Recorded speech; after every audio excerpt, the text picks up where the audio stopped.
forcément au Hall Rhenus qu'on vous accueille pour cette première chronique sport avec Mathieu Jean-Villard, parce qu'il y a la foire aussi, Mathieu. Parce qu'à la foire, je suis dans mon élément, c'est bon. Les vacances c'est nul, il n'y a pas de sport pendant les vacances. Là, Rhenus, basket, Euro-tournoi le week-end dernier, plein de sports autour de nous, le handball qui va venir jouer ici, ça m'excite. Le seul homme qui n'aime pas les vacances, il est avec nous.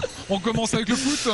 Avec du football, oui, je sais, du football, encore du football, mais pas un match de foot, 2 matchs de foot, Lionel, c'est pour la bonne cause. Vous m'auriez dit, je vous aurais dit il y a quelques années encore, Stade de la Méno, football, première division, Olympique Lyonnais, vous m'auriez dit Racing. Eh oui, mais non, en fait, les temps changent, Lionel. Et bah tout ça, Méno, football, première division, Lyon, et ben c'est Football Club de Vendenheim. Les filles, football féminin, donc, les filles de Vendenheim qui sont de retour en première division. Il n'y a que 12 clubs en plus dans l'élite du football féminin français. Vendenheim fait son retour, elles étaient en D2 l'an dernier, elles ont fait une saison absolument parfaite, une seule défaite, je crois, de tête. Elles remontent donc et elles jouent donc leur premier match de la saison.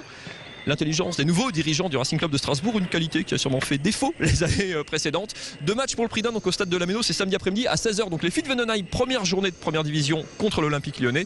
Et le Racing, premier match à domicile en CFA2, donc pour le Racing nouvelle version, amateur, qui reçoit donc l'Azim, Ilzach Modenheim, pour un des derbys de la saison.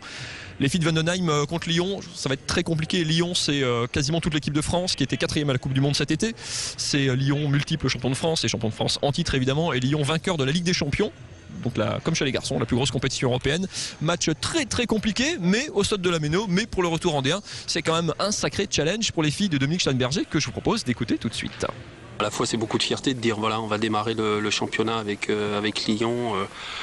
Mais en même temps, c'est hyper compliqué parce qu'on sait qu'il y a beaucoup de qualité en face, qu'il y a vraiment des joueuses très très dangereuses et il va falloir être hyper costaud. Donc il y a un peu un mélange entre beaucoup d'anxiété et beaucoup de motivation. Il y a de plus en plus de gens qui viennent nous voir, qui disent qu'ils ont entendu parler de Vendenheim. Maintenant, Vendenheim est reconnu comme un club de foot féminin à part entière.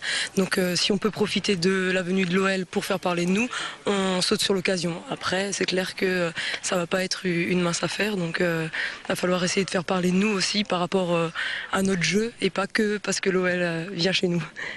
Donc ça se passera à la Méno. Petite parenthèse, Frédéric Sitterlé était sous le grill avant-hier et je l'ai trouvé très vrai et très étonnant dans sa démarche. Tout reconstruire, c'est une bonne chose pour avoir peut-être demain un Racing différent. Je vais vous dire qu'on n'a pas le choix de toute façon quand on est aussi bas. Quand on était en Ligue 1 que ça se passait mal, on disait parfois peut-être qu'en Ligue 2 repartir avec des jeunes. Quand on était en Ligue 2, on s'est dit ouais bon finalement descendre en national pour rebâtir c'est pas si mal. Donc là bon on peut pas aller beaucoup plus bas. Donc de toute façon il n'y a plus le choix. Là on repart de zéro. Il y a plus le choix et je pense que surtout ce fait de faire ces 2 matchs, il y a des animations, il y a Nadia Ogmi, la boxeuse championne du monde qui donnera le coup d'envoi. Enfin voilà, il y a beaucoup de choses autour de cette journée. Il y a la journée des supporters dans la foulée avec les rencontres avec les joueurs. Ouais, il y a beaucoup de bonne volonté, je pense, du côté du Racing. Et ce match féminin en ouverture, en levée de rideau, c'est même plus qu'en levée de rideau, hein, c'est un vrai match d'élite. Allez voir d'ailleurs le foot féminin, franchement, ça vaut le coup.